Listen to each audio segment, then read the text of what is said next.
Dans les sombres coulisses du Troisième Reich, un homme, méconnu du grand public, mais essentiel pour l'un des personnages les plus détestés de l'histoire, exerçait une influence démesurée sur Adolf Hitler. Cet homme, c'était le docteur Theodor Morell, un médecin controversé dont les traitements douteux ont façonné la santé physique notamment du Führer jusqu'à sa chute. Aujourd'hui, nous plongeons dans l'histoire fascinante et troublante de celui qui fut bien plus qu'un simple médecin pour Hitler. Qui était Theodor Morell? Theodor Gilbert Morell est né en 1886 à Trees-Münzenberg, en Allemagne. Après des études de médecine, il s'établit comme spécialiste des maladies vénériennes à Berlin. Ses méthodes non conventionnelles et son approche sans scrupules lui valurent rapidement une clientèle composée de célébrités et de la haute société, parmi lesquels se trouvaient des acteurs, des musiciens et même des dignitaires nazis. Morell, au physique ingrat et à l'apparence souvent négligée, était loin de l'image classique du médecin distingué. De plus, son cabinet était très sale. Pourtant, il se forgea une réputation de guérisseur miracle, capable de traiter les maladies les plus récalcitrantes. La rencontre avec Hitler. La rencontre entre Hitler et Morell eut lieu en 1936 lors d'une réception chez Heinrich Hoffmann, le photographe personnel de Hitler. À cette époque, Hitler souffrait de sévères maux d'estomac, de troubles intestinaux et d'une fatigue chronique. Les médecins traditionnels qu'il consultait ne parvenaient pas à le soulager et il était désespéré. C'est là que Morell entra en scène. Après un rapide diagnostic, Morell administra un cocktail de vitamines, de probiotiques et d'autres substances mystérieuses qui, à la surprise générale, apportèrent un soulagement immédiat au Führer. Cette intervention providentielle marqua le début d'une relation symbiotique entre les deux hommes. Hitler, impressionné par l'efficacité apparente de Morell, le nomma son médecin personnel. Très vite, il devint dépendant de ses soins, allant jusqu'à écarter deux éminents chirurgiens, le Dr Karl Brandt et le Dr Hans Karl von Hasselbach, pour ne conserver que Morell, en qui il avait une confiance absolue. Les traitements de Morell. Une dérive médicale. Morell n'était pas un médecin traditionnel. Ses traitements étaient souvent empiriques, basés sur des préparations concoctées dans son propre laboratoire. Au fil des ans, il administra à Hitler un éventail de substances allant des vitamines aux hormones animales, en passant par des amphétamines, des opiacés et même des dérivés d'atropine, un poison végétal. Hitler recevait jusqu'à 28 injections par jour, une quantité hallucinante de substances qui ne firent qu'aggraver son état de santé. Un exemple frappant est l'utilisation par Morell de Caudal, un puissant analgésique opiacé, auquel Hitler devint rapidement dépendant. Morell lui prescrivait également des injections régulières de méthamphétamine, plus connue sous le nom de pervitine, une drogue aux effets euphorisants et stimulants. Ces médicaments maintenaient Hitler dans un état de surexcitation et d'euphorie artificielle, ce qui ne faisait qu'accentuer ses décisions impulsives et parfois irrationnelles, notamment durant les dernières années de la guerre.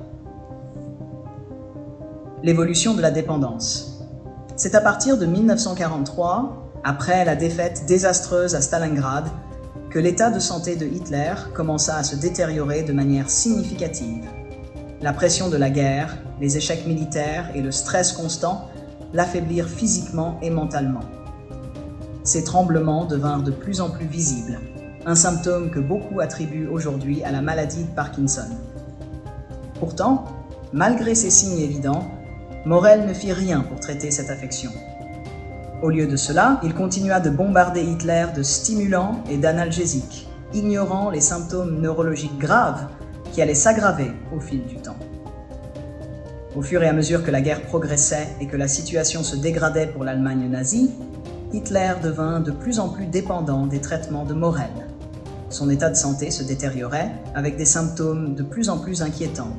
Tremblements incontrôlables, crises de colère, paranoïa accrue, et une dégradation visible de ses capacités cognitives. Morell, qui avait désormais son propre bureau à proximité immédiate du Führer, fut même autorisé à dormir dans une chambre adjacente à celle de Hitler afin de pouvoir intervenir à tout moment. Cette proximité physique et psychologique fit de Morell une figure quasi-gourou pour Hitler. Le Führer voyait en lui son sauveur. le seul capable de le maintenir en état de fonctionner malgré la pression immense et la défaite imminente. Ce lien fusionnel alarma les autres hauts dignitaires nazis qui voyaient en Morel un charlatan dangereux. Heinrich Himmler, notamment, tenta à plusieurs reprises de discréditer Morel, le qualifiant de grossier boucher et l'accusant de mettre la vie de Hitler en danger. Perception et isolement. Au sein du cercle rapproché du Führer, Morel était détesté et méprisé. Ses méthodes étaient jugées douteuses et sa personnalité le rendait impopulaire. Hermann Göring, qui lui-même était pharmacodépendant, se moquait de Morel en le surnommant le docteur Mouche, en référence à sa corpulence et à son apparence repoussante. Joseph Goebbels, quant à lui, était persuadé que Morel ne faisait qu'empoisonner le Führer et qu'il précipitait sa déchéance physique. Pourtant, malgré les critiques, Hitler continuait à défendre son médecin. Même lorsqu'il était physiquement affaibli et moralement dégradé, il ne supportait pas l'idée de se séparer de Morel. Il est fascinant de constater à quel point le Führer, un homme d'une volonté de fer et au charisme indiscutable, devint dans ces dernières années l'ombre de lui-même, totalement soumis aux soins d'un homme que beaucoup considéraient comme un charlatan. La fin de Morel. Le 22 avril 1945, alors que Berlin était sur le point de tomber, Hitler renvoya finalement Morel. Son état physique était devenu si pitoyable qu'il ne pouvait plus supporter les injections et les traitements incessants. Morel quitta alors le bunker du Führer, emportant avec lui des valises remplies de documents médicaux, espérant se protéger après la guerre. Mais son rôle auprès de Hitler le condamnait déjà. Après la capitulation de l'Allemagne, Morel fut arrêté par les forces américaines. Son état de santé se dégrada rapidement et il ne fut jamais jugé. Il mourut en prison en 1948, rongé par les maladies et par la déchéance. Ironie du sort, celui qui avait prétendu guérir le Führer avait en réalité contribué à sa destruction physique et mentale. Un médecin ou un empoisonneur. L'histoire du docteur Theodor Morel est un témoignage fascinant et effrayant de l'influence qu'un seul homme peut exercer sur l'un des leaders les plus puissants de l'histoire moderne. Était-il un charlatan, un opportuniste, ou simplement un homme pris dans les engrenages d'un régime qu'il ne comprenait pas pleinement? Ce qui est certain, c'est que son rôle dans la déchéance de Hitler reste l'une des énigmes les plus sombres du Troisième Reich. Morel, en utilisant des traitements empiriques et non vérifiés, a peut-être précipité la chute du Führer, mais il a également montré à quel point Hitler était vulnérable, dépendant et finalement humain.